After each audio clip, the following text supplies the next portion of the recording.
안녕하세요. 그놈의 타임 플러스입니다.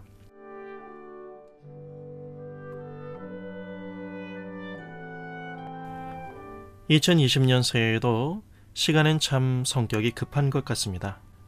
새해 소망을 가슴에 품기도 전에 일주일이 지나갔네요.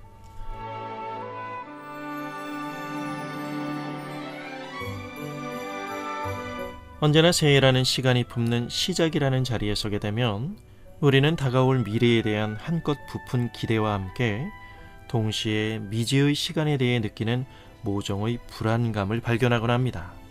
사람은 누구나 시간과 공간의 한계 속에 거하기에 시간의 경과를 거쳐야만 그 희미한 실체를 드러내기 시작하는 그 잠재적이고 생소함의 요인들에 대해 소통할 방법이 없기 때문이죠.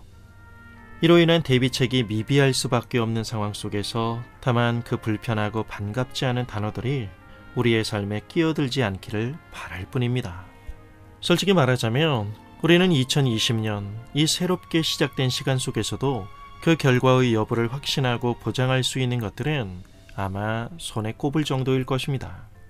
첨단 과학의 눈부신 발전은 미래의 미지의 영역에 대한 인간 예측의 폭을 넓혀놓은 것도 사실이지만 그러나 인간의 잠재적 공포와 불안은 여전합니다. 과학이 신의 자리에 앉아 큰소리치는 이 시대에도 미신적인 방법으로 미래를 내다보고 해석하려는 일들이 곳곳에서 난무하고 있는 이유는 요한한 시간 속에 살아가는 우리 인생에 대한 시원한 답이 없기 때문입니다. 첨단 과학이 자신하는 바와는 달리 세상 만사가 일관성 있는 인과관계로 존재할 수 있는 공식이 아닌 이유를 한 가지를 들자면 그 중심에 사람이 있기 때문입니다. 열길 물속은 알아도 한길 사람 속은 모른다는 격언 속의 선조들의 경험적 지혜는 바로 이런 인간사의 맹점을 지적하고 있는 것입니다. 나 자신은 어떻습니까? 솔직히 나도 내 자신에 대해서 잘 모른다는 사실이 맹점 중의 맹점이 아니겠습니까? 인간은 공식과 프로그램으로 움직이는 로봇가 아닌 인격입니다. 다 제각각이고 다 다릅니다. 분석적이고 논리적인 이성적 사고와 동시에 그것을 가볍게 멈춰버리는 감정의 지배를 받고 그러기에 지속적이지 못하고 수시로 변합니다. 그러기에 인간의 반응과 호응을 100% 순수하게 볼 수만은 없을 것입니다. 특히 복잡성으로 상징되는 오늘의 사회적 시스템은 인간 존재의 복잡함의 단면이겠죠. 이러한 세태를 반영하듯 주위를 한번 둘러보십시오. 신경정신과, 심리센터, 상담심리연구소 등 사람들로 홍수를 이루고 있습니다. 걸출한 심리학 대가들의 정신분석학에 관한 논문들이 볼물 터지듯 쏟아져 나오고 있지만 그런데 답은 오리무중인 것 같습니다. 인간의 정신적 고통은 오히려 감소하기는커녕 폭발적으로 급증하고 있는 추세니까요. 우리가 잘 알다시피 살다 보면 인간으로서의 우리의 오늘과 미래를 바로 안다는 해안은 단지 과학적 데이터의 수치로 가져갈 수 있는 행운이 아님을 분명 목격하게 됩니다.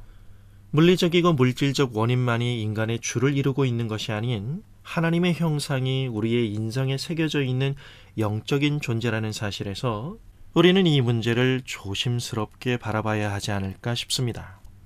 그럼 우리는 미래 예측이 불확실한 2020년을 어떻게 살아야 할까요? 기독교적으로 얘기하면 믿음으로 살아야 한다는 것이겠죠? 오해하진 않았으면 좋겠습니다. 제 말은 현실은 도무지 그렇지 못하지만 믿음으로 그 점을 애써 무시하고 살아가야 한다는 말이 아닙니다. 우리에게 열어진 삶이 늘 항상 마음에 쏙 들지 않을 수 있고 빤할 수도 있지만 그 속에서 우리는 물질과 보여지는 것을 토대로 우물한 예측을 하며 안심하는 포로적 인생에서 이제는 그 자리에서 돌아서서 숨겨진 하나님의 은혜와 섭리를 우리의 삶의 현장에서 보는 눈을 갖자는 것입니다.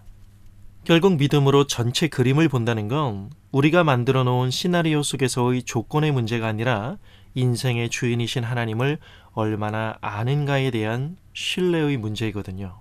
그런 의미에서 항상 생각을 방해하는 엉터리 사상들이 우리의 삶의 흐름 속에서 활개치지 못하도록 하나님을 향한 지식을 업데이트하지 않으면 우리는 마음속 몰래 주관적이고 미신적인 해석에 신앙을 넘겨버리는 우리의 본능에 당하고 맙니다. 그래서 하나님의 말씀에 주의를 기울여야 하는 것입니다. 그런데 비극은 사람들은 다른 말은 다 들으면서도 하나님의 말씀을 들으려고 하지 않는다는 사실입니다. 의외로 신앙인들 중에서도 정신과 의사, 상담 심리학자, 멘토, 무속인들의 말은 쉽게 믿어버리면서도 정작 하나님의 말씀은 듣지 않는다는 사실입니다. 성경은 이미 이론상의 모범 답안으로 고이 모셔져 있을 뿐 자신의 허상에 고립되어 신념에 따라 살아가고 있는 크리스찬들이 얼마나 많은지 모릅니다. 성령의 감동하심에 의지하여 성경 말씀을 통한 합리적인 신뢰로 나에게 말을 걸어오시는 하나님을 만나야 합니다. 우리의 말 한마디와 숨소리까지 집중하시는 하나님 그분의 말씀을 들어야 합니다. 우리를 둘러싼 급변하는 이 세상의 복잡성과 나의 인생에 대한 이해를 성경의 진리의 바탕을 두고 풀어갈 때 우리는 하나님의 주권을 볼 수 있는 눈을 갖게 되기 때문입니다. 아무리 바둥대고 전전긍긍하며 아우성치며 살아도 결국 입김과 같이 순식간에 사라지는 우리같이 허무하고 보잘것없는 인생을 위해 그 아들 예수 그리스도 안에서 영원한 삶을 열어주신 하나님 아버지께서 어제와 오늘 그리고 내일이라는 시간 속에서 우리 인생의 주인으로서 친히 당신의 삶을 인도해 가십니다.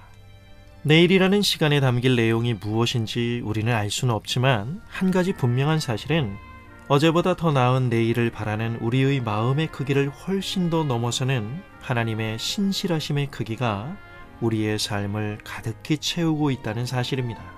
시간의 주인이신 하나님의 나에 대한 신실하심과 성의와 사랑 가운데서 우리의 근심은 작아지고 비로소 우리는 우리에게 닥치는 문제들 속에서도 자족할 수 있는 사람으로 서게 되는 것입니다. 여기에서 우리의 담대함이 오는 것입니다. 감사합니다.